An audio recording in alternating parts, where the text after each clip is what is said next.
I am Sarah. I read as Sora the Intuitive for Sky Messages by Sora. I am a tarot reader who specializes in past life readings. I also teach and mentor the tarot. I have two journals, one for learning the tarot and one for more learning yourself and deepening the connection with your deck. That one's a collaboration with Killer Pancake, who makes a couple of the decks I'll be reviewing. The reason I started this channel, and specifically this series, the tarot review series, is that I really want people to be able to have a connection. I want anyone who wants to do the tarot to be able to learn it. And a lot of times people get really frustrated because the first deck that they start using, they don't really connect with. And so I'm hoping that instead of getting frustrated or spending a lot of money on decks that they then realize they don't want, people can sort of start to learn what their style is, what theme they're looking for, what kind of imagery works for them, and help people find the right decks for them. I do believe that if there is a tarot deck out there, there is an audience for it. And if there is somebody who wants to learn, then there's definitely a deck for them. So this won't have star ratings. This won't be about what's good and bad. It'll be about the details, such as the guidebook, a level that it's good for, like basic to advanced. It will be, how close it is to the Rider-Waite or the Tarot de Marseille, or the Thoth for those who prefer that. And it will just give people a look and hopefully help them start to begin their journey. Or for those of us who have been on their journey for a while, but are thinking about new decks and testing out different things, give them a preview. So there are some of the decks behind me, but if there are any you're interested in, let me know. And let's get started. For this week's tarot deck review, we are looking at the Hush Tarot by Jeremy Hush. It has a nice sturdy box. Really love that. The guidebook is really nice. It's got keywords as well as some insights for each card. So if you are a beginner, it's great to work with. It has the spread in the back. That's a nice 4-card spread. Gives you a chance to get to know the deck. Is again great for beginners, but also has enough going on that if you're like an intermediate reader, that is great too. You have these beautiful back. The cards are a little bit shorter, and I think a little bit wider than what is currently the standard with tarot decks. But the cardstock's phenomenal. They shuffle very well. It does not change how things feel or how they read, so that's really nice. The colors are really beautiful. The artwork just draws me in. It does fit into my usual category of beautiful, with some a little disturbing surreal type elements, but it also has a lot more realism to the pictures, I think, than you see with mine when they're not the pulp culture. The suits are the regular or the standard cups, pentacles, wands, and swords. The only thing to really be aware of when you are working with this deck is that with the symbols, you see I just had the sword. The swords look very much like swords. The wands, to me, the symbol for the wands look a lot like they could be swords. They look like pikes to me. So it just takes a little bit of reminding for me that the swords are much sharper looking, and to get used to that symbol. The court cards are the pages, knights, queens, kings that are the standard, so that is also very nice. You can see the artwork is really beautiful. I love the soft colors.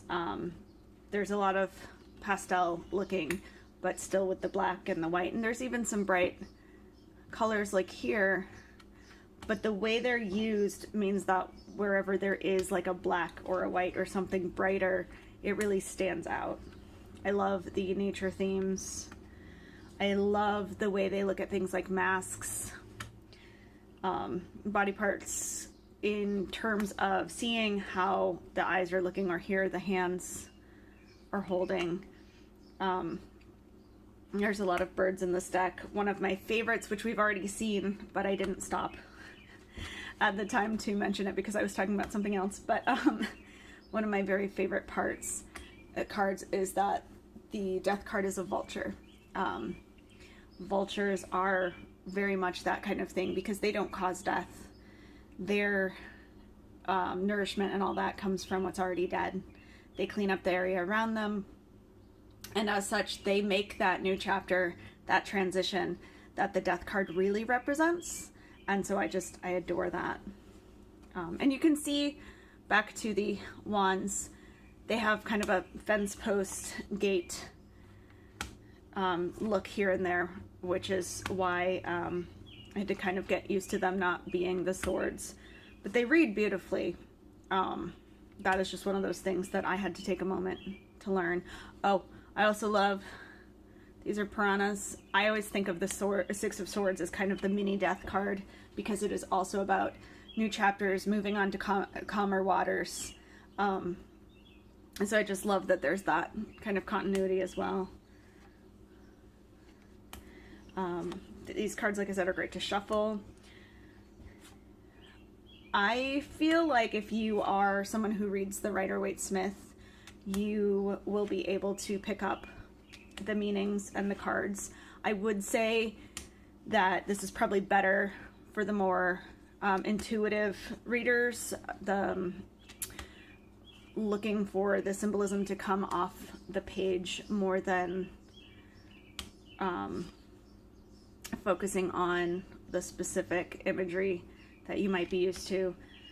But I feel like they really fit in terms of things like the meanings. I love this. They're really, really beautiful cards, and I have been really enjoying them. You've probably seen them on my TikTok or my Instagram, or in person if you have come to see me read. I have used them quite a bit. They were a birthday present from my son, so that was really nice, and they've been put into the rotation already. But I really love it. Like I said, good for beginners. I wouldn't necessarily learn the Rider-Waite-Smith on them, but I think that you could learn with this deck alongside of it. Intermediate, advanced, professional, absolutely intuitive. People drawn to the artwork. I think it's a really beautiful deck for any collector. But I really love it. I would love to know what you think of it.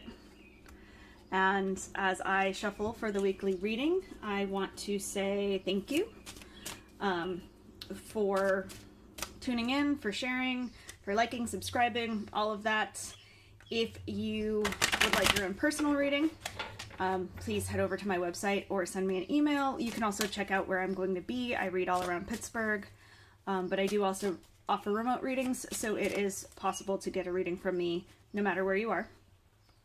If you don't see something that works for you on my website, just send me an email and we will figure something out for you. The Haunted deck was fully funded on Kickstarter, and we are progressing with all of that. And so the updates are still on the website.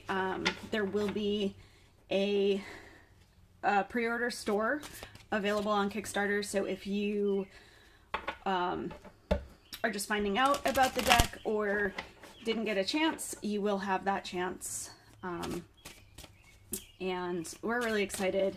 I can't wait to see the final product. Genevieve from Killer Pancake Illustration is amazing, and she has been putting so much work into these illustrations, and they're just gorgeous. So I'm really excited for that. If you like these videos and you want to see them 2 days earlier, or want access to the secret menu or other various little perks, please feel free to head over to the Patreon. And I think that is all the plugging I have done. Thank you for your patience. And let's go ahead with the reading. So we are starting with the Three of Pentacles. We have Judgment. And we have the Three of Swords. This, to me, speaks a lot to who you keep company with.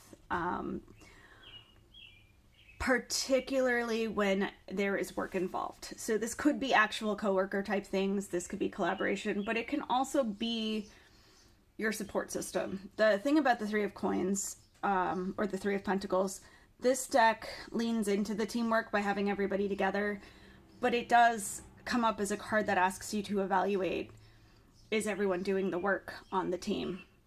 And then we have that with Judgment, which is a card of noticing patterns. Every time I do A, I get B. Every time I do C, I get D. And generally removing the judgmental aspect and just keeping it objective. This isn't about who is better. It's about making things fair and even and getting the jobs that you want to get done accomplished. Then moving into the Three of Swords, that is that card of heartbreak, disappointment, or hurt feelings. So here, that evaluating the support system, you may end up hurting some feelings. And I'm sorry to say that. I know none of us want to do that. But if you are always the one carrying the slack, if you are the one who puts in all the effort, and you say, every time I invite this person to do this or to help me, we end up with a problem, it's time to do some reevaluation and to hurt their feelings now. I got cut off and wanted to make sure that I actually finished the reading. So sorry for the shift in cards. But what I was saying is that it is better to maybe hurt somebody's feelings a little bit by letting them know that this pattern isn't one that is working for the two of you, than it is to eventually run into the resentment and the cycle of avoidance or of resentment or of blowing up that may happen if what we are looking at instead is holding off. Again, judgment isn't about being judgmental. That doesn't mean that it won't be heard that way. It just means that this isn't about putting the blame on someone else. This is about figuring out what will work better. Thank you so much. Good luck.